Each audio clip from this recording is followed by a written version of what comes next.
The locked cabinet. I wasn't supposed to find that document. It was hidden inside a sealed cabinet with no key, no label, nothing that suggested it even existed. And at first I thought it was just another old report left behind like everything else in that building. Something outdated, something useless. But then I saw the date and everything stopped making sense because it wasn't recent. It wasn't even from the beginning of the outbreak. It was written 20 years ago, long before any of this was supposed to happen. And that's when I started reading it properly, line by line, trying to prove to myself that it was just coincidence, that it didn't actually match what was happening now. But it did. Every detail, every stage, every small thing that shouldn't have been known back then was already written there. And then I saw my name, not just written randomly, but listed under a specific section, a stage that hasn't happened yet, something that hasn't occurred, but somehow was already documented, already predicted. And that's when I realized this wasn't a warning. It wasn't a theory. It wasn't even a coincidence. It was something else entirely. Because no matter how I tried to explain it, no matter how I tried to ignore it, one thing became clear in that moment. This document didn't just know about the outbreak. It knew about me. I pulled my eyes away from the page and looked around the room again, forcing myself to reset. Because panic doesn't help, and overthinking gets you killed faster than anything else out there. So I focused on the environment, the structure, the details that actually mattered. The building itself was quiet, too quiet, reinforced walls, broken windows letting in strips of light. Dust settled everywhere except one place, the cabinet, and that was the part that didn't sit right with me, because nothing else here had been touched in months, maybe longer. But that section of the wall was cleaner, not spotless, just enough to suggest movement, like someone had been accessed recently or at least more recently than the rest of this place. And that meant one of two things. Either someone else had been here before me, or this was never meant to stay buried forever. I stood up slowly and walked back toward the cabinet, studying it more carefully this time, because a first look never tells you enough. The details matter, the small things, the things people usually ignore. The frame was slightly newer than the wall around it. Not by much, but enough to notice if you were paying attention. The edges were smooth, not worn down like everything else in the building, and the mechanism, whatever was, didn't leave any visible marks, no scratches, no forced entry, nothing that suggested it had ever been opened the normal way. And that was a problem, because things like this are never simple. They're designed, intentional, controlled. I reached out again, placing my hand along the seam, remembering how it opened the first time. Not by force, not by pressure alone, but by something more specific, something precise. And I adjusted my hand slightly, pressing lower this time, waiting for that same quiet click, but nothing happened. I tried again, different angle, different position, still nothing. And that made me pause, because if it opened once, it should open again, unless it wasn't random, unless it responded to something else, something I didn't understand yet. I stepped back, thinking, replaying the moment in my head, how I wasn't really trying to open the first time, how I wasn't focused on it. And that's when it happened, not when I forced it, but when I wasn't fully paying attention, like it responded to something outside of direct intention. And that thought didn't help. It made things worse, because it meant this wasn't just a hidden cabinet. It was something that worked differently, something that didn't follow normal rules. I exhaled slowly and looked down at the document still in my hand. The paper felt wrong, not old, not worn, preserved, like it had been kept in perfect condition while everything around it decayed. And that meant this wasn't forgotten. It was maintained, protected, intentionally stored. And if that was true, then the information inside it mattered more than I initially thought. I flipped the page again, scanning the text, not reading fully this time, just looking for patterns, keywords, anything that stood out. And the more I looked, the clearer it became that this wasn't just describing something similar to the outbreak. It was describing the outbreak. Exactly. The same progression, the same behaviors, the same small details that most people wouldn't even notice unless they had been out there long enough to see it for themselves. And that's when the unease started to settle in properly. Not sudden, not overwhelming, just a slow realization building under everything else. Because this wasn't written after the fact. It wasn't a record of something that had already happened. It was written before any of this started. And that meant one thing I couldn't ignore anymore. This cabinet wasn't just hiding documents. It was hiding proof that someone already knew exactly how all of this would unfold. And somehow, I was already part of it. The first reading. I didn't take anything else in the cabinet, just that one file. Because carrying more didn't feel smart, it felt risky. Like taking something I wasn't ready to understand yet. And right now, understanding mattered more than possession. So I moved back into the open room, positioning myself where I could see both entry points without turning my head. Habit, instinct, something that still worked even when everything else started to feel uncertain. And then I opened the document again, this time. Slower, more focused, not skimming, not jumping ahead, just reading exactly what was written the way it was meant to be read. The first section was labeled clearly, structured like a formal report, not notes, not theory, but observation, control, and precise. And the heading itself didn't mention infection the way people talk about it now. It didn't mention disease or virus. It said Stage 1, initial behavioral deviation. And that wording alone was enough to make me pause, because it didn't describe something physical. It described something functional, something related to how a person acts, not what they are. And I kept reading, trying to find something familiar, something that would bring it back into a category I understood. Subjects display minor irregularities in response timing. Decision latency decreases under stress conditions. Increased alignment between environmental stimuli and behavioral output is observed. I read it twice, slower the second time, because it didn't sound like symptoms. It sounded like adjustments, like changes in how decisions are made. And that didn't match what people usually expect from something like this. There was no mention of fever, no mention of aggression, no mention of anything physical at all, just behavior, just patterns. And that was the first moment where it stopped feeling like coincidence and started feeling like something else. I turned the page, keeping my movements controlled, steady, not rush, because rushing meant missing something. And missing something here didn't feel like an option. Not anymore. And the next section expanded on the same idea, but more directly, more clearly, like it was building on something already understood. Early stage subjects retain full cognitive function. No external symptoms are visible. Internal reports suggest subtle interference within the decision-making process. Those subjects are unable to clearly define the source. That word again, interference, not damage, not infection, interference. Like something was present, not replacing anything, just affecting it slightly, just enough to change the outcome without being obvious. And I felt that same pressure again, not panic, just awareness, like something wasn't lining up the way it should, like the explanation I was trying to build wasn't holding together properly. I shifted slightly against the wall, adjusted my position without thinking about it. And then I noticed the adjustment after happened. Not during, not before, just after, like I caught up to the action instead of initiating it. And I frowned slightly, trying to dismiss it immediately, because small things like that don't mean anything. They happen all the time, especially when you're tired, especially when you're alone too long. Your mind plays tricks, fills gaps, adjusts timelines, nothing unusual about that. I kept reading.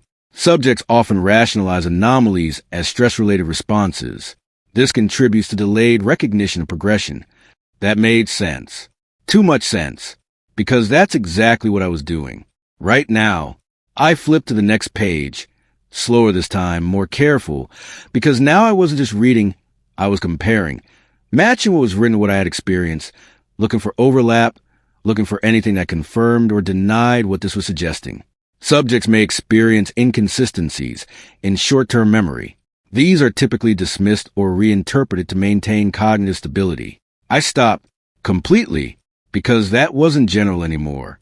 That wasn't something you could apply to anyone and make it fit. That was specific. The moment I couldn't fully remember. The gap I explain away without thinking too hard about it. I stare at the line longer than I should have, reading it again and again, trying to find a way to make it less relevant, less connected. But it didn't change. It stayed exactly the same, clear, precise, intentional. That doesn't prove anything, I said quietly. But it didn't feel convincing. Not even to me. I leaned back slightly, letting my eyes move across the page without focusing on one line. Trying to see the structure instead of the details. Try to understand how this was built instead of just what it said. And that's when I noticed something different. Something that didn't fit with the rest of the document. Not text, not explanation, but a diagram. Simple, minimal, a straight line broken into stages. But it wasn't showing physical progression. It wasn't body-based. It showed a sequence. Thought, decision, action, and just before all of that, A small mark, barely noticeable, but placed deliberately. I stared at it, because everything after it made sense. That's how things always worked. Thought leads to decision. Decision leads to action. That's the structure, that's the system. But that mark didn't belong there. It suggested something before thought, something before decision, something that shouldn't exist in a normal process. I looked back at the text, then at the date again. Still the same, still impossible, still 20 years too early. And that's when the realization started forming properly. Not sudden, not dramatic, just steady and unavoidable. This wasn't a prediction. It was a record. And if that was true, then whatever was happening now had already been understood long before it began. The timeline matches. I didn't realize how bad it was until I started checking the dates. Up until that point, I was still holding on to the idea that this could be coincidence, that maybe the language was just vague enough to match what was happening now, that maybe I was reading into it too much because of everything I'd already seen outside.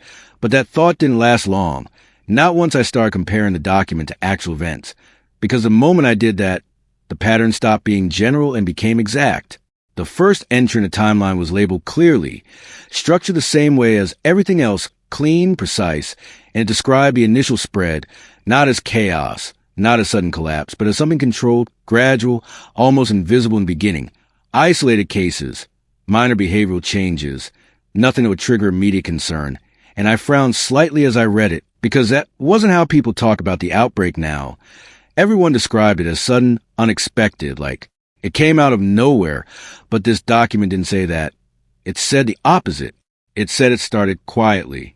I flipped forward, scanning the next few entries, and the progression was there, step by step, each stage building on the last, and I started matching them in my head, without meaning to, the early reports I heard before everything collapsed, the stories about people acting slightly off, not dangerous, not aggressive, just different in small ways that didn't seem important at the time, and I felt something tighten in my chest, because I remembered hearing about it and ignoring it just like everyone else.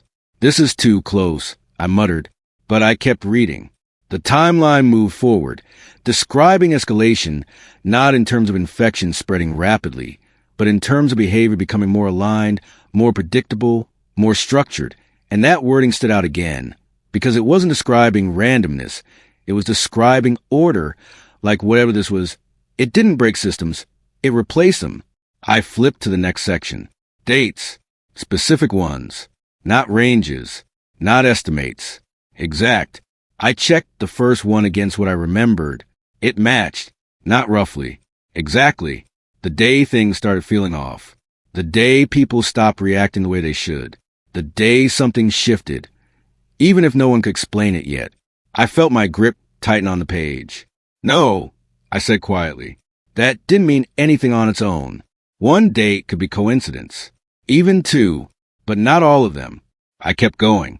Each entry lined up. Every stage. Every change.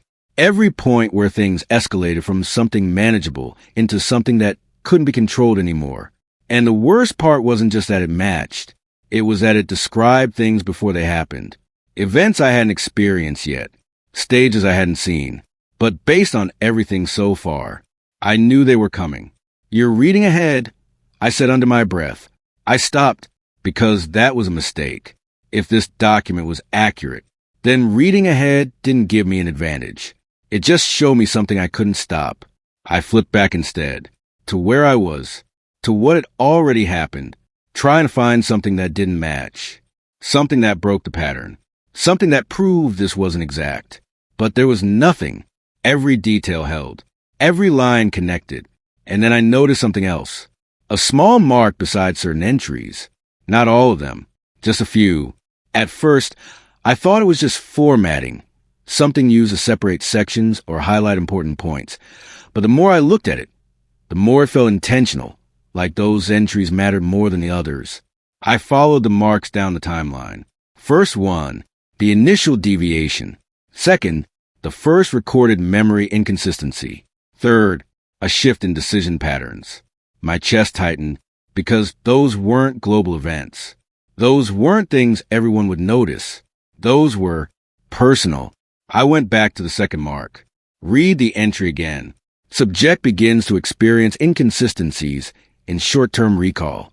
Awareness of discrepancy is present but dismissed. I stared at it because I had already read that, already experienced that, already explained it away. I moved to the next marked entry. Subject demonstrates reduced separation between thought initiation and action execution. My breathing slowed slightly because that wasn't something I could easily dismiss. I had felt that, not clearly, not fully, but enough to notice, enough to question. This isn't just tracking the outbreak. I said quietly, this was tracking something else, something more specific. I looked back at the top of the page, at the structure, at the way everything was organized, and that's when it became clear. This wasn't one timeline. It was layered, a global progression, and inside it, individual tracks. I flipped back to the earlier pages, scanning faster now, looking for something I missed, and then I saw it. A small label in the corner of the section, barely noticeable, but there, subject classification. My stomach dropped, because that meant this wasn't just describing what was happening. It was categorizing who it was happening to. I turned back to the timeline, to the marked entries, to the ones that matched me, and for the first time, I wasn't just reading the document. I was following it, step by step, exactly the way it was written, and that's when the realization settled in fully. This timeline wasn't just accurate. It wasn't just predictive. It was already happening. Through me, details that shouldn't exist. I tried to break it. That was the first real instinct that made sense. If this document was somehow aligning with everything I'd seen, then there had to be a flaw. Something small, something easy to miss, a detail that didn't match reality. Because nothing is perfect, nothing predicts everything. And if I could find even one inconsistency, one mistake, then all of this would fall back into something I could explain. So I stopped reading forward and started checking details. Not the big ones, not the obvious stages, the small things, the ones no one would bother writing unless they were sure. I flipped back to the earlier pages again, scanning more carefully now, slower, paying attention to the language instead of just the meaning. And that's when I noticed something I had missed before. Not a major section, not a heading, just a line buried in the middle of a paragraph. Subjects entering abandoned structures tend to prioritize exit mapping before resource acquisition. I stared at it because that wasn't general. That wasn't something you could apply to everyone. That was specific behavior. And it was exactly what I had done the moment I entered this building.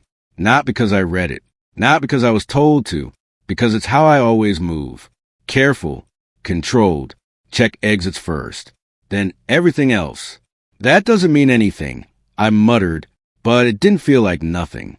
It felt like recognition. I turned the page again, faster now, looking for more. And they were there, small lines, hidden between larger sections. Easy to miss if you weren't looking for them. Subjects prefer elevated positions when stationary. I glanced at where I had been sitting earlier, against the wall, slightly raised from the floor. Clear line of sight. Subjects avoid enclosed corners unless forced. I looked at the back office I had ignored when I first entered. Too tight, too limited. Subjects exhibit hesitation before opening unfamiliar containers. My grip tightened slightly on the document because I had paused at the cabinet before opening it. Not long, but enough. That's not possible, I said quietly, because these weren't broad observations. These weren't patterns you could apply to a group and expect them to fit. These were precise, individual, accurate in a way that didn't make sense. I flipped further, looking for something bigger, something undeniable. And that's when I found it. A section that wasn't labeled like the others. No stage, no classification, just notes, short entries, time-stamped. I didn't recognize the dates at first, not immediately, until I read the first line. Subject entered fuel station. No visible threats. Pause duration. 3.2 seconds before movement. My chest tightened because I remembered that. Not clearly, but enough. The gas station. Empty. Too quiet. And I had paused. Right at the entrance. Counting. Listening. Waiting. I turned the page. Next entry. Subject bypass rear storage despite accessible entry point. Prioritize main area sweep. I felt something shift inside my chest. Because that was exact. I had seen the storage door, considered it, then ignored it, focused on the front instead. Why? I didn't know. I just did. I kept reading. Each line sharper than the last. More precise, more specific, more impossible to ignore. Subject altered movement pattern after auditory stimulus, though no source was present. That made my breathing slow slightly, because I remembered hearing something, or thinking I did, and changing direction because of it.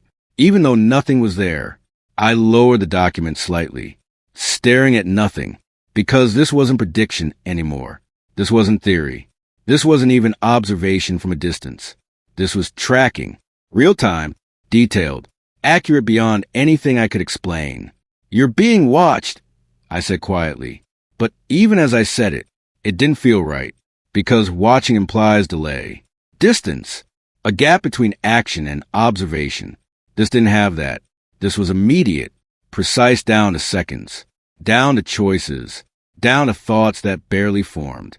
I flipped back to the top of the notes, looking for something I had missed, something that explained how this was possible. And then I saw it, a line I had skipped over. Simple, easy to ignore. Observation is not dependent on visual confirmation. I went still, because that changed everything. This wasn't someone watching from a distance. Not cameras, not tracking devices, not anything physical. This was something else, something closer, something that didn't need to see, to know. "That's not real," I said, but it sounded weak, because every page I had read, every line, was proving otherwise. I looked back at the entries, at the way they matched everything I had done, every decision, every hesitation, every movement, and for the first time, I stopped trying to prove it wrong, because I couldn't. There were too many details, too many exact matches, too many things that shouldn't exist in a document written 20 years ago. This wasn't coincidence. It wasn't luck. It wasn't even prediction. It was something far worse, because whoever wrote this didn't just know what would happen. They knew exactly how I would move through it. And that meant one thing I couldn't ignore anymore. This document wasn't describing the outbreak. It was describing me. My name appears. I didn't want to keep reading. That was the first real resistance I felt. Not fear exactly. Something sharper than that. A hesitation that didn't come from danger outside, but from the realization that every page I turned was pulling me further into something I couldn't step back from. Because up until now, I could still pretend this was coincidence. Still tell myself the details just lined up in a way that felt convincing, but that illusion was getting thinner with every line. Still, I kept going, because not knowing felt worse. I moved past the notes, past the behavioral entries, past the sections that described patterns I had already experienced, and deeper into the document where the structure changed slightly, less general, less observational, more focused, more deliberate, like it wasn't describing a group anymore, but something narrower, something specific. The page I stopped on didn't have a clear heading, just a label in the corner, Subject Registry. My chest tightened slightly, because that word, registry, meant this wasn't random. It meant organization, tracking, selection. I scanned the page. Names, dozens of them, maybe more, arranged in columns, each one followed by a classification code. No descriptions, no details, just identifiers. At first, I didn't recognize any of them. They meant nothing, just lines on paper. People I didn't know, didn't matter, but I kept reading anyway, because something about the structure told me to, because something about the way this document had been building, step by step, made it clear that this part mattered more than the rest. I moved down the list slowly, name after name, all unfamiliar, all distant, and then I saw it, my name, not similar, not close, exact, spelled correctly, placed cleanly between two others like it belonged there, like it had always been there. Everything stopped, not physically. The room didn't change. The building didn't shift. but something inside me paused, because that wasn't something I could explain. Not like the behavior, not like the patterns. This wasn't interpretation. This wasn't coincidence. This was direct. You're imagining it, I said quietly, but the words didn't hold. I looked again. Same name, same placement, unchanged. I reached out slowly and touched the page, as if that would make a difference, as if confirming it physically would somehow change what I was seeing. It didn't. The ink didn't smudge. The paper didn't shift. It stayed exactly the same. Real. Fixed. I exhaled slowly, trying to steady something that didn't feel stable anymore. Okay, I said under my breath. Okay, think. There had to be an explanation. There always is. Maybe this was a common name. Maybe it wasn't me. Maybe I stopped because right next to it, there was something else. A code, not random, structured, and below that, a reference number. I hadn't seen those in the other names. Or maybe I had, but they didn't matter until now. I flipped back quickly, scanning earlier pages, looking for that code, trying to match it to something, anything, and then I found it, in the timeline, next to the marked entries, the ones that aligned with me, the ones that matched my movements, my decisions, my memory gaps. My chest tightened again, because that meant this wasn't just a list. It was linked, directly. I went back to the registry page, stared at my name again, then read the line beneath it. Stage progression, active. That word hit harder than anything else so far. Active, not potential, not possible. Active, meaning it wasn't waiting. It wasn't predicted. It was happening. Now, I swallowed slowly, forcing myself to keep reading, because stopping here wouldn't help. Understanding might. There was another section below it, smaller, more detailed, not for every name, just a few. I scanned for mine, found it, and what was written there didn't feel like observation anymore. It felt like certainty. Subject demonstrates increasing alignment with behavioral structure. Recognition phase approaching. I felt a slow pressure build behind my eyes. Recognition. That word again. I had already seen it, felt it, the moments where things didn't line up, where thoughts didn't feel entirely mine, where actions felt slightly ahead of awareness. You're close, I said quietly, but I didn't know if I was talking about myself or what this document was describing. I read the next line. Subject likely to encounter confirmation trigger within current cycle. My grip tightened on the paper because that was happening right now. This, the document, the cabinet. This was the trigger. This was the moment. I looked back at my name, at the way it sat there, clean, unchanged, unavoidable. And for the first time, I stopped trying to disconnect from it, stopped trying to separate myself from what I was reading, because I couldn't, not anymore. This wasn't about matching patterns. This wasn't about coincidence. This was direct involvement, documented, tracked, already defined. And that meant something worse than anything else so far. This didn't start when I found the document. It didn't start when the outbreak began. It didn't even start when things first fell off. It started long before that, long before I noticed anything. And somehow, whoever wrote this already knew I would be here, reading it at this exact moment. Like I wasn't discovering it. I was following it, testing the document. I didn't believe it. Not completely. I couldn't, because the moment I accepted that everything in that document was fixed, that every action, every decision, every small movement was already written somewhere, then nothing I did mattered anymore. And that wasn't something I was ready to accept. So instead of arguing with it, instead of trying to explain it, I decided to test it. Because if it was real, it had to hold up under pressure, not just observation, control. I closed the document slowly and placed it on the floor in front of me, keeping it within reach but out of my hands. Because I didn't want to react to it directly. I wanted to act independently, to prove that whatever was written there didn't control what I did next. You're going to check the exits again, I said quietly. Then I stayed still, didn't move, didn't react. Because if the document was right, if it was truly tracking behavior and predicting outcomes, then I should follow that instinct automatically. But I didn't. I stood there, Still, waiting. Nothing happened.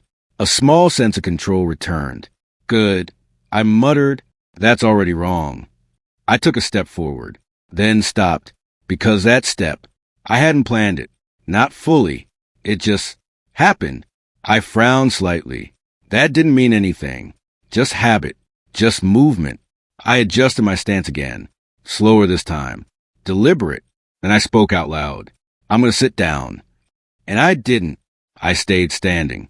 Seconds passed. Nothing forced me. Nothing pushed me. The silence held. See, I said under my breath. It doesn't control anything. I reached down, grabbed the document again, and flipped it open to the timeline, scanning quickly for anything that matched what I had just done. Nothing immediate. No direct entry. No confirmation. I exhaled slowly, because that meant one thing. It wasn't absolute. It could be wrong. I kept reading, looking for inconsistencies, looking for gaps. And then I found something. A line I hadn't focused on before. Subject deviation, attempts observed. Outcomes remain consistent despite variation in execution. I stopped because that was too close. I read it again, slower. Variation in execution. That meant change. Different actions, different choices, but outcomes remain consistent. My chest tightened slightly. No, I said quietly. That's too vague. It could mean anything. It didn't have to apply to me. I looked around the room again, scanning for something to use, something to test this properly, not just small movements, not just hesitation. Something bigger, something that mattered. My eyes landed on the back exit, the one I had already checked. Blocked, useless, or at least, that's what I thought. I stood up straight, focused. I'm leaving through that door, I said, clear, direct, a decision, not instinct, not reaction, choice. I moved toward it immediately. No pause, no hesitation, because if this document worked the way it suggested, then it should already account for this. I reached the door, grabbed the handle, pulled. It shifted slightly. Same as before. Bent frame. Blocked. Didn't open. I pushed harder. Nothing. I stepped back. Frustration starting to build now. Fine, I said. Different approach. I looked around. Spotted a metal bar on the ground. Picked it up. Moved back to the door. Positioned it against the frame. Forced pressure into the hinge. It creaked. Shifted. But didn't break. I stopped, breathing slightly heavier now. Not from effort. From realization. Because this wasn't new. I had already tried something similar earlier. Not exactly the same, but close enough. Different action. Same result. My grip tightened on the metal bar. No, I said quietly. This doesn't prove anything. But it did, because I wasn't testing movement anymore. I was testing outcome. And the outcome hadn't changed. I dropped the bar, stepped back again, thinking. Faster now, more focused. If changing actions doesn't change results, I said slowly, then the structure isn't in the action. I looked back at the document. Still open, still waiting. Then it's before it. That word came back again. Before thought, before decision, before action. I walked back toward the center of the room. Slower now, more aware of every step, every shift, every small movement that happened between intention and execution. And I tried something different. I removed the intention. I stopped planning, stopped deciding, just moved. One step, then another. No direction, no goal, no structure. For a moment, it worked. I didn't feel that same pull, didn't feel that same alignment, just movement. Unconnected, unstructured. Then a thought formed. Turn left, and before I could stop it, I did. I froze immediately, because that wasn't planned. That wasn't controlled. That just happened. I looked down at my feet, at the position, at the direction, and slowly, I looked back at the document, because I already knew what I would find. I flipped to the timeline, scanned for the next marked entry. And there it was. Subject attempts unstructured movement. Reversion to guided direction occurs within seconds. My chest tightened because it didn't just describe what happened. It described exactly how it happened. And that meant something I couldn't ignore anymore. This document wasn't reacting to what I did. It wasn't updating. It wasn't adjusting. It already knew every variation, every attempt, every way I tried to break it. And the worst part, it accounted for all of them. Like no matter what I chose, I was still following it. The organization behind it. I stopped trying to break the document because that wasn't working. Every attempt just led me back to the same place, different actions, same result. And that meant the problem wasn't what I was doing. It was something bigger than that, something built into the structure itself. And if that was true, then the real question wasn't how to escape it. It was who built it. Because this didn't happen by accident. Not something this detailed. Not something this precise. This was planned, studied, recorded. And that meant someone, somewhere, already understood it. I went back to the earlier pages. Not the timeline. Not the behavioral notes. The parts one had ignored before. The headers. The formatting. The small details that didn't seem important at first. Because that's where people hide things. Not in the obvious sections. In the structure. At the top corner of the page, barely visible unless you were looking for it, there was a code. Not a date. Not a reference number. Something else. AR 12/phase study archive. I frowned slightly. Because that didn't match anything I recognized. Not military. Not medical. Not any system I had seen before. But it was consistent. Every page had it. Same code. Same structure. Which meant this wasn't random documentation. It was part of something larger. A system. I flipped forward again. Scanning quickly now. Looking for repetition. Looking for patterns. And then I saw it. A name. Not a person. An organization. Buried in the footer of one of the pages. Small. Faded slightly. Like it wasn't meant to stand out. Cognitive Response Division. I read it twice. Because it didn't fit. Not with the outbreak. Not with what was happening now. That sounded like research. Like something internal. Controlled. I flipped back. Checked other pages. Same footer. Repeated. Consistent. Which meant this wasn't just one document. It was part of a larger archive. A collection. Something ongoing. They were studying this. I said quietly. Not predicting it. Not guessing. Studying it. Which raised a bigger question. When? Because the date said 20 years ago. But the detail, the accuracy, that suggested something more than early research. It suggested experience. I kept digging. Turning pages faster now. Looking for anything that explained where this came from. And then I found a section I hadn't reached before. Different formatting. Less structured. More like internal notes. Or summaries. The heading was simple. Program objective. I read it slowly. Identify and document behavioral convergence patterns under controlled and uncontrolled conditions. Track subject alignment across progressive stages. Determine threshold at which independent decision-making becomes fully integrated with an external structure. I went still because that wasn't describing an outbreak. That was describing control. Not physical. Not force. Something else. Independent decision-making becomes fully integrated. I repeated the line under my breath because I needed to hear it, needed to process it. They weren't studying infection. They were studying loss of autonomy, loss of separation. The same thing the document kept pointing toward. Thought, decision, action, and something before all of it. I flipped the page. Another section. Field observation notes. Short entries. Less formal. More direct. Subjects do not recognize early-stage influence. Resistance attempts increase during recognition phase. Outcome consistency maintained despite variation. I felt my chest tighten again, because I had already done that. Every line matched something I had experienced, which meant I wasn't just reading about this. I was inside it. I scanned further down, looking for something different, something that broke the pattern. And then I found it. A line that wasn't like the others. Short, isolated, containment unsuccessful. I stared at it because that changed everything. Containment. That meant they tried to stop it, control it, limit it, and they failed. I flipped to the next page, expecting more, explanation, details, something. But instead, there was nothing, blank, like the record ended there. Or like everything after that wasn't written down, or wasn't meant to be found. I leaned back slightly, trying to process everything at once.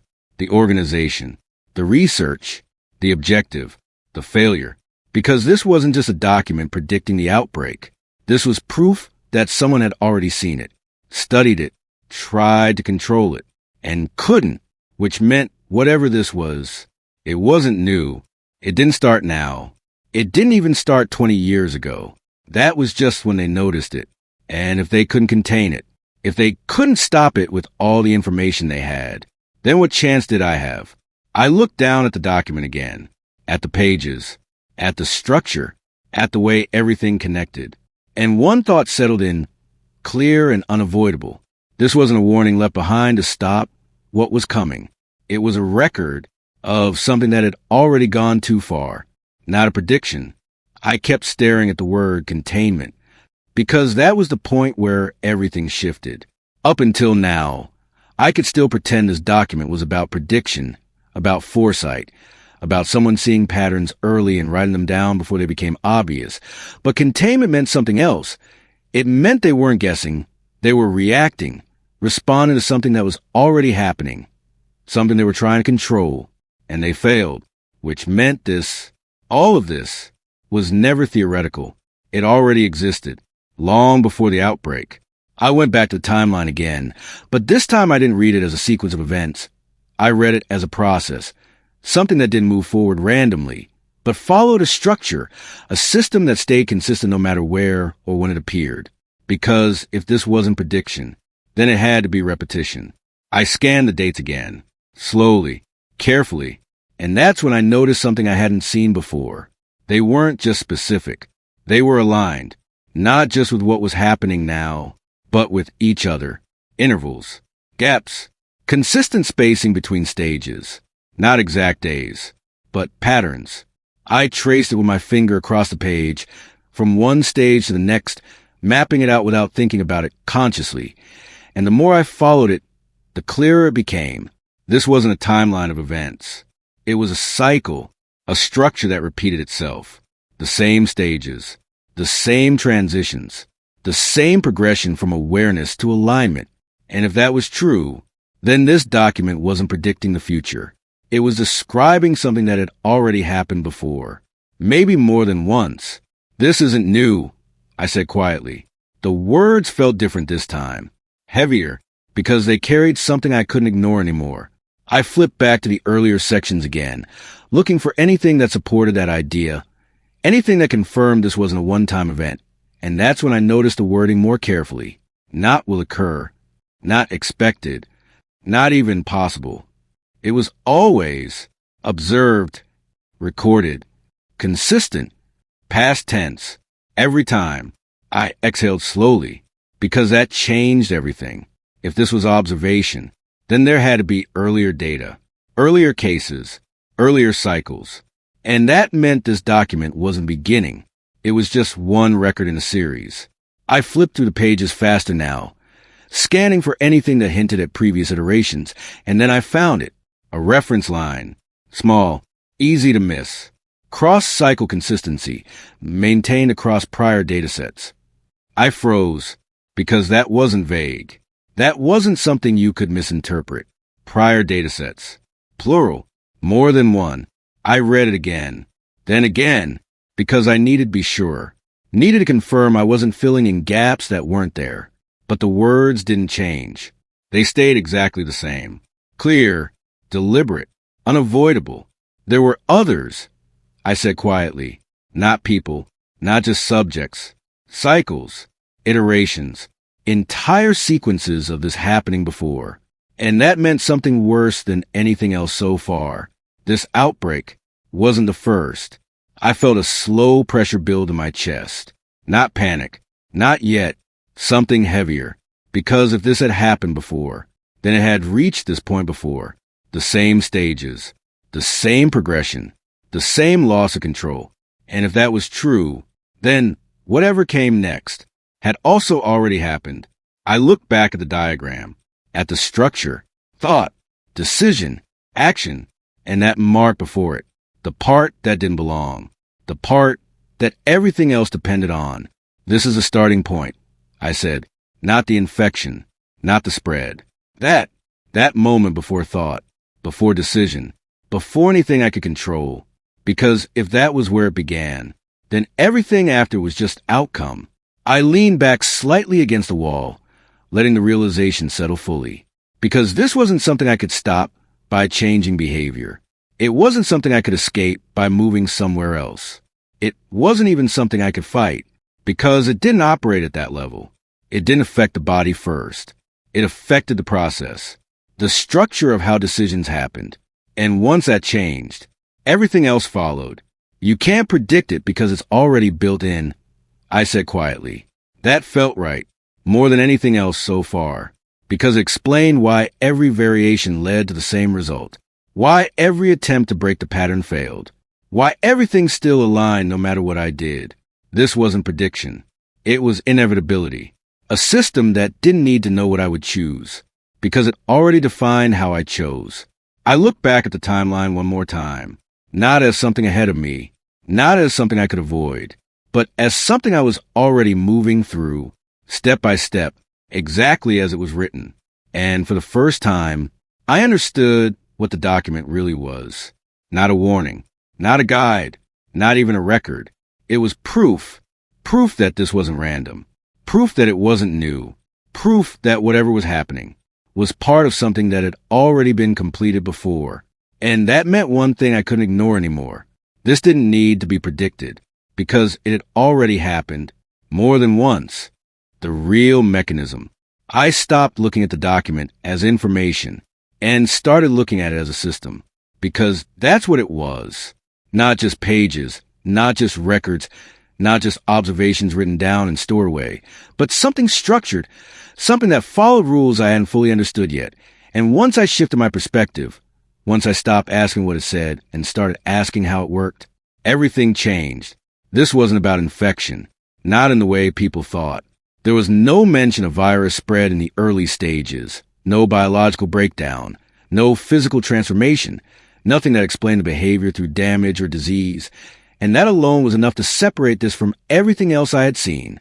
Because if it wasn't the body, then it had to be something else. I looked back at the diagram again. Thought, decision, action, and that mark before all of it. The part that didn't belong. The part everything depended on. That's where it starts, I said quietly, not out loud for confirmation, just to hear it, to make it real, because that point, that moment before thought, that's where this was happening. Not after, not during, before. I flipped back to the earlier sections again, scanning for anything that explained that part more clearly. And this time I noticed something I hadn't focused on before, a small paragraph buried between two larger sections, easy to miss unless you were specifically looking for it. External alignment occurs prior to conscious recognition. Subjects experience decisions as internally generated despite external structuring. I read it slowly, then again, because that was the mechanism, not control in the way I understood it, not something forcing me to act, something shaping the decision before I even recognized it as mine. My chest tightened slightly, because I had felt that, more than once, the step I didn't plan, the movement I noticed after happened, the thought that arrived already complete.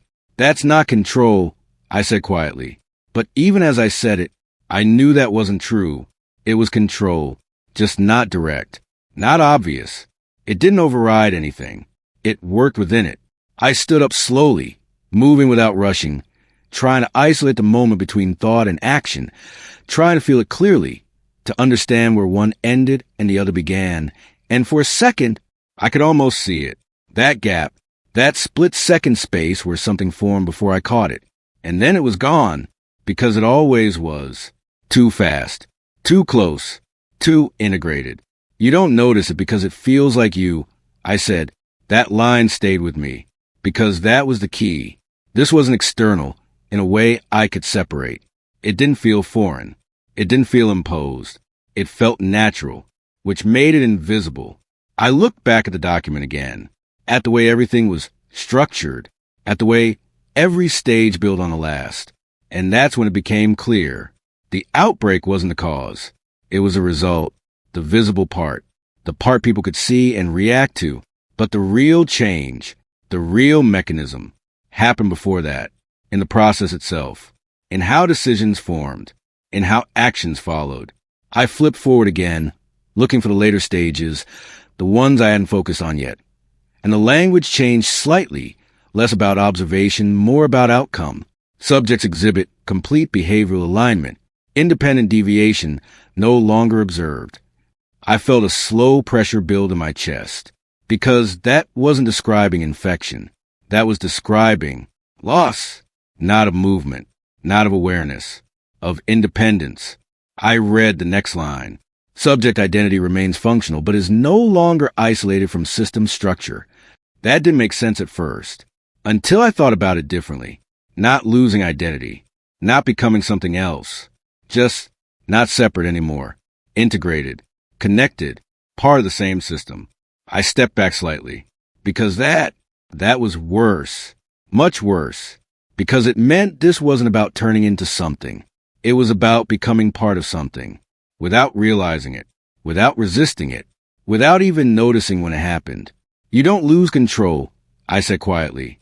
You lose the idea that you had it. That felt right, too right, because everything I had done so far, every attempt to change outcome, every effort to break the pattern, had still led me exactly where the document said I would go. Not because I was forced, because I chose it, or at least, because it felt like I did. I looked down at my hands, still steady, still responsive, nothing visibly wrong, nothing changed. But now, that didn't mean anything, because the problem wasn't what I did. It was where it came from. I looked back at the diagram one last time, at that small mark before everything else. And for the first time, I didn't see it as a symbol. I saw it as the origin, the point where everything began. Not the outbreak, not the infection, the decision, or whatever came before it. And that's when the realization settled fully. This wasn't something spreading from person to person. Not at first. It was something embedded in the system itself, something that moved through behavior, through thought, through the structure of how actions formed. And once it reached a certain point, the physical changes followed, not the cause, the consequence. I exhaled slowly, because there was no way around it now, no alternative explanation, no simpler answer. This wasn't a virus in the way people understood it. It was a process, a system that didn't just affect what people did, but how they decided to do it. And if that was true, then the real danger wasn't what was happening outside. It was what was already happening inside, before I even realized it. Breaking the pattern. I stopped looking for explanations, because explanations didn't change anything. Understanding the system didn't break it, didn't slow it, didn't give me control. It just made it clearer how little control I actually had. And that left me with only one option that still felt real: break the pattern. Not understand it, not map it, break it. Because if this thing worked through structure, through consistency, through the way decisions formed and followed each other, then the only way I had to be disruption. Something unpredictable, something that didn't follow the path expected, something that didn't make sense.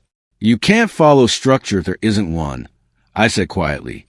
And for the first time since I found the document, I acted without thinking ahead.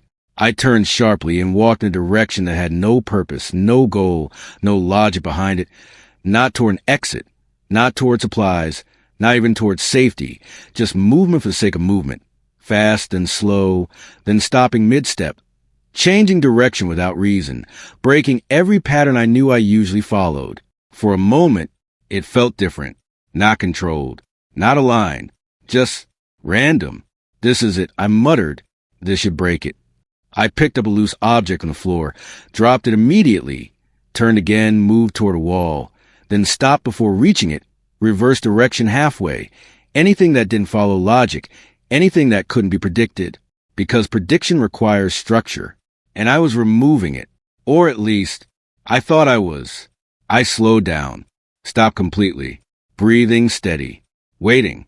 Nothing, no pull, No sense of direction forming ahead of me. No thought arriving before I made it. Just silence. And for a second, I felt it. Control. Real. Clear. This works, I said under my breath. But the moment that thought formed, it changed. Subtle. Almost unnoticeable. A shift. A direction. Move left. The thought appeared clean. Complete. Like it had always been there. And before I could stop it, I stepped left. I froze immediately. Because that wasn't random. That wasn't unstructured. That was guided. I looked down at my feet, at the position, at the direction I had just taken, and slowly, I shook my head. No, that's not enough. I started again, faster this time, more aggressive, more deliberate in breaking everything I knew. Sharp turns, abrupt stops, unfinished actions, movements that led nowhere, actions without outcome. Because if this system relied on cause and effect, then removing effect should break cause, right? I picked up an object, then didn't use it, walked toward an exit, then turned away, started an action, then stopped halfway, over and over, breaking sequence, breaking flow, breaking everything that made sense. For longer this time, it held. No immediate direction, no clear alignment, just fragmented movement. Disconnected, unpredictable. This is it, I said again, but quieter, less certain, because something felt off. Not wrong, just incomplete, like I wasn't breaking the system. I was delaying it, and then it happened again. A thought, simple, finished the action. I hadn't planned anything, hadn't started anything that needed finishing, and yet that thought felt correct, natural. Like something was incomplete, even though I didn't know what. I looked around, trying to identify it, and then I saw it, the object I had picked up earlier, still on the floor, unmoved, half used, half ignored. My chest tightened, because I understood it, not fully, but enough. This isn't randomness, I said slowly. This is fragmentation, and fragmentation doesn't break structure. It just delays completion. The system wasn't gone. It was waiting, rebuilding, reconnecting. And the moment I paused, the moment I stopped actively breaking it, it resumed, seamless, like it had never been interrupted at all. You can't escape it by breaking sequence, I said, because it completes itself. That was a problem. Not action, not behavior. Completion. The system didn't care how I got there. It only cared that I did. I stood still again. Not trying to move, not trying to break anything, just observing. And slowly, I felt it again. That subtle alignment, that quiet pull, not forcing, not pushing, just guiding. And that's when the final piece clicked into place. You're not predicting my actions, I said quietly. You're ensuring the outcome. That was it. That was why nothing worked. Why every variation failed. Why every attempt led back to the same result, because the system didn't need control every step. It only needed to control where they ended.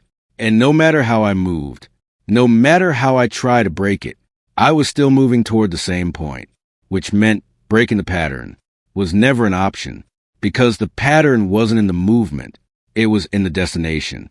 And I had never left it. The experiment, breaking it didn't work. So I changed the approach. If I couldn't disrupt the pattern from the outside, through movement, randomness, or behavior, then I had to test it from the inside, at the level where it actually operated, at the point before action, before outcome, before anything visible, the decision itself. I picked up the document again and placed it open on the floor, not to follow it, but to compare against it in real time, because if this was truly a system, then it should hold under controlled conditions, not just natural behavior, not just instinct, but deliberate testing. You want control, I said quietly, and this time, I wasn't going to move. I stood still, no shifting, no pacing, no unnecessary motion, just breathing and thinking, because that's where it started, not the body, the thought. I focus on something simple. Raise your hand. Not yet, just hold the idea. Keep it there. Don't act. Don't complete it. Just wait. For a few seconds, Nothing happened. No movement. No shift. No interference I could detect. Good. That meant I could isolate it. Then, slowly, the thought changed. Raise your hand now. Subtle. Clean. Like a natural continuation. Like the next logical step. I didn't move. Held it. Resisted. No, I said quietly. This is where it starts. The pressure built slightly. Not physical. Something else. Like the thought wanted to complete itself. Like it wasn't stable on its own. I kept holding. 10 seconds. Maybe more. And then, another thought formed. There's no reason not to. That one felt different. Stronger. More convincing. Not a command. A justification. My fingers twitched slightly. I stopped them immediately. Because that wasn't random. That was structure. The system wasn't forcing action. It was building reasoning. Step by step. Layer by layer. Until the action made sense. Until it felt like my decision. This is it, I said. You don't control movement. You control logic. That realization hit harder than anything else so far. Because logic is harder to resist than instinct. Instinct can be ignored. Logic convinces you. I dropped the thought completely. Reset. Cleared everything. Then tried something else. Pick a direction. Left or right. Simple. Binary. No complexity. I focused on it. Held it. Didn't choose. Just observed. Left. The thought appeared. Clear. Immediate. I didn't move. Held it. Then, right. Another thought. But weaker. Less stable. Less convincing. My chest tightened slightly. Because that meant something. It wasn't equal. It wasn't random. One option was being reinforced. The other was fading. I stepped back slightly. Because this wasn't choice. This was waiting. Probability shifted before decision. Not removed. Not forced. Just adjusted. You're not deciding for me, I said slowly. You're deciding how likely each option feels. That explained everything. Why resistance felt harder over time. Why some choices felt natural and others felt wrong. Not because they were made to feel that way. I looked down at the document, at the timeline, at the structure, and then I understood something worse. This wasn't just happening in isolated moments. This was continuous. Every thought, every decision, every small choice, all of it being shaped, adjusted, guided. I flipped to the later stages again, reading more carefully this time. Subject demonstrates reduced perception of alternative outcomes. I exhaled slowly, because that matched exactly what I had just experienced. Options didn't disappear. They just stopped feeling real. Subject aligns with dominant decision pathways without conscious recognition. That line settled heavily, because that was the experiment. That was the result, not control. Alignment. And once alignment reached a certain level, there was no need to force anything. Everything would happen naturally. I closed the document slowly, because I didn't need to read anymore. I had already proven it. Not just that it was real, but how it worked. And that made it worse, because this wasn't limited. It wasn't tied to one place, one moment, one person. This was scalable, expandable, something that could move through anyone without them ever noticing. You don't spread it, I said quietly. You experience it. And that meant it was already everywhere. Not fully, not completely, but enough.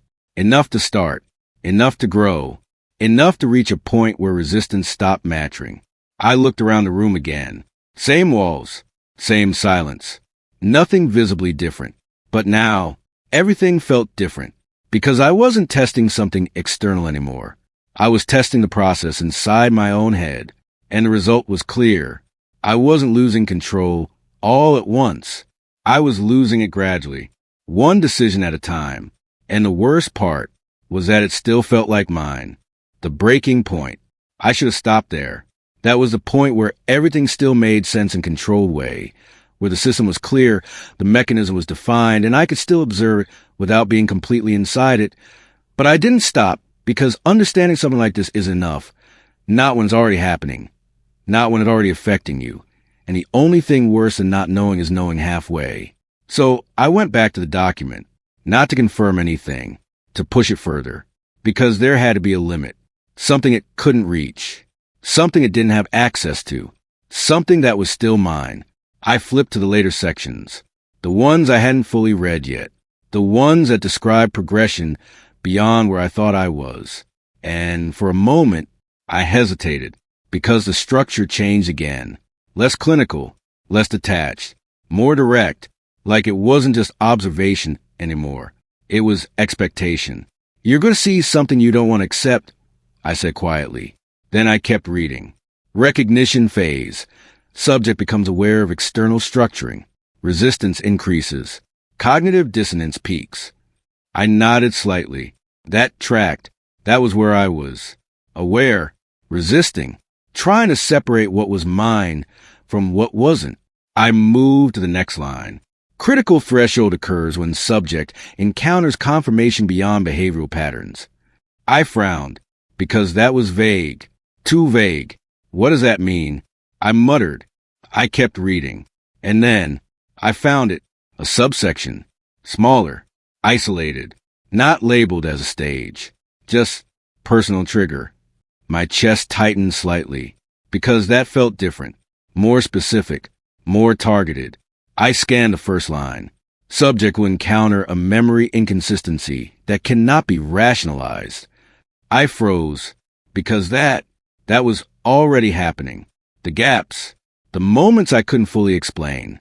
But this sounded different, stronger, something that couldn't be dismissed.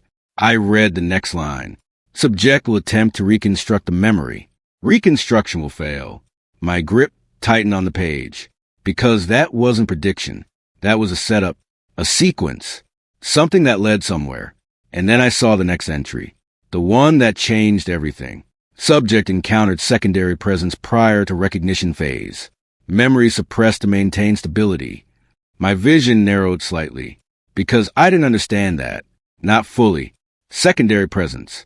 What did that mean? I read it again, slower, trying to break it down. Prior to recognition phase. That meant before I understood anything, before I found the document, before I noticed the pattern, which meant this had already happened. I flipped back quickly to earlier sections, to the notes, to anything that referenced something like that. And then I remembered the third night, the one I couldn't fully recall, the one that didn't line up properly. My chest tightened sharply. No, I said, because that wasn't enough. That wasn't proof. Just a gap. Just missing memory. Nothing unusual. But the document, it wasn't treating it like a gap. It was treating it like an event. I looked back at the line again. Secondary presence. That word. Presence. Not noise. Not movement. Not error. Something else. Something real. I took a step back. Because something inside me, something stable, was starting to crack. What happened? I asked quietly, but I already knew. The document wasn't going to explain it. It was just going to describe it. I kept reading. Subject initiated contact despite uncertainty. My breathing slowed, because that felt wrong. I wouldn't do that. Not without knowing. Not without confirming. I wouldn't. Another line. Subject failed to recognize duplication due to incomplete cognitive separation. Everything stopped. Because that didn't make sense. Duplication? I stared at the word, waiting for it to change, for my brain to reinterpret it into something logical. But it didn't. It stayed exactly the same. Clear. Unavoidable. No, I said, but it didn't sound convincing. Not anymore. Because something was forming. Not clearly. Not fully. But enough. Enough to feel wrong. I closed my eyes for a second. Trying to remember, trying to pull something back from that third night. Anything, a sound, a movement, a detail. And for a moment, there was something, a shape, a presence, close, too close. Then it slipped, gone, like it was never there. I opened my eyes immediately, breathing uneven now, not from fear, from realization. Memory suppressed. I said quietly, the words fell heavy. Because that meant it wasn't lost. It was removed, or hidden, or rewritten. I looked back at the document, at the section, at the lines that described something I couldn't fully access. And then I saw the final entry, the one that pushed everything past the point of control. Subject will recognize that initial contact was self-referential. My chest tightened so sharply it felt like something snapped, because I understood it.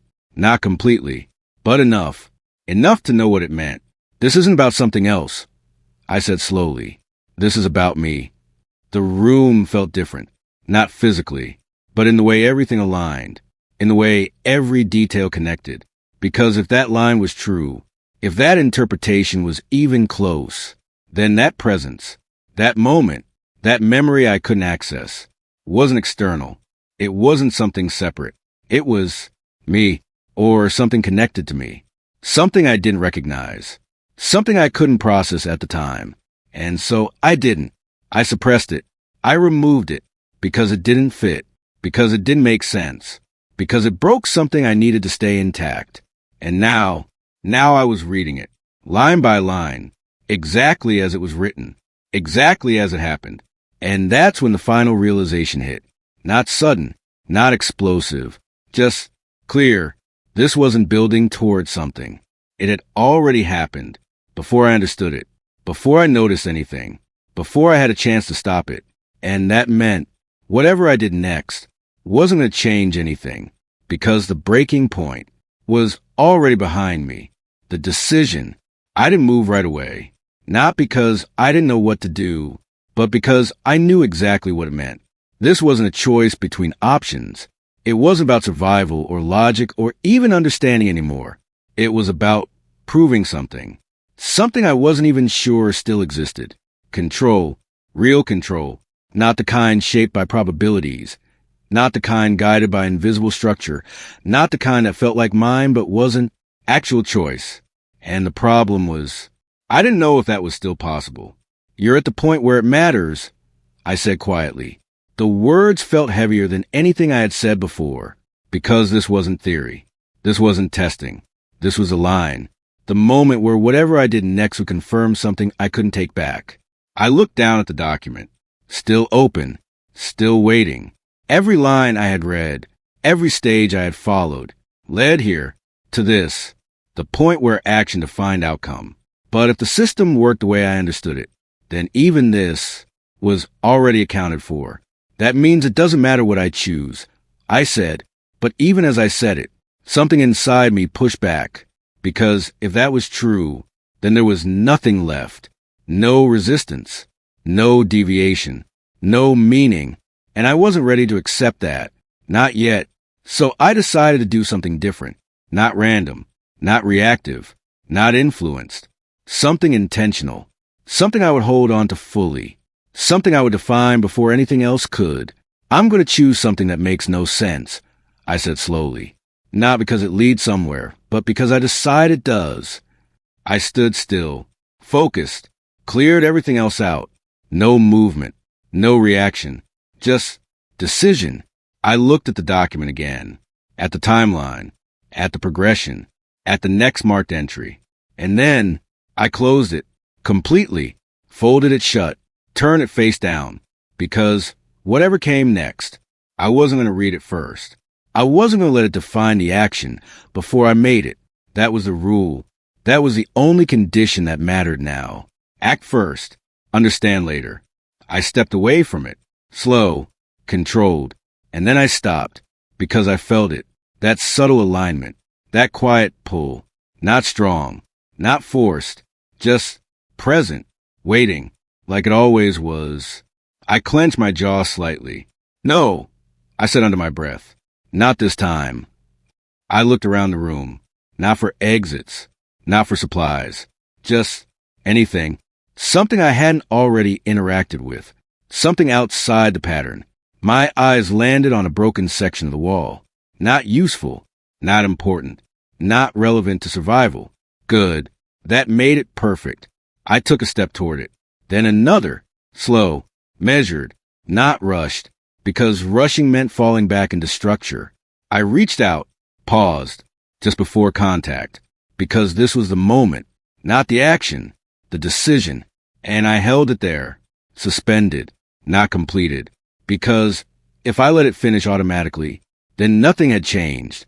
You're waiting, I said quietly, because you expect it to complete itself. I stayed there, hand inches from the wall. Seconds passing. Then more. The pressure built slightly. That same internal shift. That same subtle reasoning forming. Finish it. There's no reason not to. It's pointless to stop now. I exhaled slowly, because I recognized it. Every layer, every step, the system rebuilding itself, trying to complete the action, trying to close the gap. And for the first time, I didn't follow it. I pulled my hand back, stepped away. Completely. The thought didn't complete. The action didn't finish. The sequence broke. I stood still, waiting, watching, because this was different, not delayed, not redirected. Stopped. And for a moment, there was nothing. No immediate correction. No force alignment. No continuation. Just silence. And then a shift, subtle, deep, not an environment. Inside, like something had adjusted, recalculated, not failed, adapted. I felt it immediately. A new thought forming. Not about the wall. Not about finishing the action. Something else. Turn around. I froze, because that wasn't connected. Not directly. It wasn't continuing the same sequence. It was starting a new one. Different path. Same outcome. I turned slowly, against my own instinct. Not because I chose to, because I needed to see. And there, on the floor, was the document, exactly where I left it. Face down, unopened, waiting. My chest tightened, because I understood. Not fully, but enough. Breaking one sequence didn't stop the system. It just rerouted it, led me somewhere else, to the same place, different path, same result. You don't care how I get there, I said quietly. Only that I do. That was the truth, the part one couldn't ignore anymore. This wasn't about individual actions. It wasn't about specific choices. It was about convergence. No matter what I did, no matter how I tried to break it, I still arrived at the same point. The document, the system, the structure, everything leading back to itself. I looked at it for a long time, not moving, not reacting, because now the decision wasn't about action anymore. It was about acceptance, not of the system, but of what it meant. I had made a choice, a real one. I broke the sequence, stopped the action, and it changed nothing. That was the result. That was the answer. And that meant something worse than failure. It meant I was never outside the pattern, not even for a second. It was always me. I didn't pick the document up again, not immediately, because I already knew what it would say. Not the exact words, not the exact lines, but the outcome, the same one I had been following since the moment I opened that cabinet, since before that, since before I even understood what any of this was. I stood there, looking at it on the floor, face down, untouched, and for the first time since I found it, I didn't feel the need to read ahead, because reading ahead didn't change anything. It never did. It just showed me something I was already moving toward. You're already there, I said quietly. The words didn't feel like realization anymore. They felt like confirmation. I stepped closer, slow, controlled, not because I wanted to, because I knew I would. And that was the part that mattered now. Not the action, the awareness of it. I reached down, paused, just like before. Just like every other moment where I tried to separate decision from outcome. But this time, I didn't try to stop it, because I already knew what would happen. I picked up the document, turned it over, opened it, and flipped directly to the final section. No hesitation, no searching, straight to it, because I had already followed this path once. I just hadn't realized it. The page was different, less structured, less clinical, no diagrams, no timelines, just text, and at the top, a heading, simple, clear, final alignment record. My chest tightened slightly, because that didn't sound like observation. It sounded like completion. I read the first line. Subject has reached full recognition phase. Resistance no longer alters outcome. I nodded once, Slow, because that matched. Exactly. Every attempt. Every variation. Every effort to break the system. Still led here. I moved to the next line. Subject identifies system as external prior to final integration. I exhaled slowly, because that was a mistake. The one I had been making the entire time, thinking this was something outside of me, something separate, something I could observe, fight, escape, but it wasn't. It never was. I kept reading. Subject fails to recognize initial condition due to temporal separation. I frowned slightly, because that didn't make sense at first. Temporal separation. Time. Before. Something earlier. I read the next line. And everything stopped. System entry occurred prior to documented awareness. Subject initiated alignment during pre-recognition phase. My chest tightened. Hard. Because that meant this didn't start when I found the document. It didn't start when I noticed the pattern. It didn't even start when things first fell off. It started before that. I flipped back mentally, replaying everything. The building, the cabinet, the first time I touched it, the way it opened, without force, without effort, like it was waiting for the right moment, for the right input, for me. I went still, because that was it. That was the point. Not when I read the document, when I opened it, when I engaged with it, when I became part of it. You didn't find it, I said quietly. It found you. The words felt different, final, because they closed something, a gap, a question I had been asking without realizing it. Why me? Why this? Why now? And the answer wasn't random. It wasn't chance. It wasn't coincidence. It was sequence. I read the final lines. Subject operates within system parameters while maintaining perceived autonomy. Full integration achieved when distinction between internal and external influence is no longer recognized. I stared at that line because I understood it now, not intellectually, not as theory, as reality. There was no clear line anymore, no boundary, no way to separate what came from me and what came from the system, because they weren't separate. They never were. This wasn't something added. It was something revealed, something that had always been there, operating quietly, in the background, before I noticed it, before I questioned it, before I tried to resist it. You don't take control, I said. You show that it was never mine. That was the truth, the part one couldn't avoid anymore. Every decision I thought I made, every action I believed I chose, every moment I felt in control, followed the same structure, the same pattern, the same system. And the document, it didn't create that. It didn't change it. It just showed it. I looked around the room again. Same walls, same silence. Nothing physically different. But now, that didn't matter, because the change wasn't outside. It was in how I saw it, how I understood it, or how I stopped trying to separate it. I looked back down at the document one last time, at the words, at the structure, at the final record, and for the first time, I didn't feel the need to question it, didn't feel the need to test it, didn't feel the need to break it, because there was nothing left to break. This wasn't something I entered. It wasn't something I joined. It wasn't something that spread to me. It was already part of how everything worked, and I had just reached the point where I could see it. And once I saw it, there was no going back, because the final realization wasn't about the system. It was about me.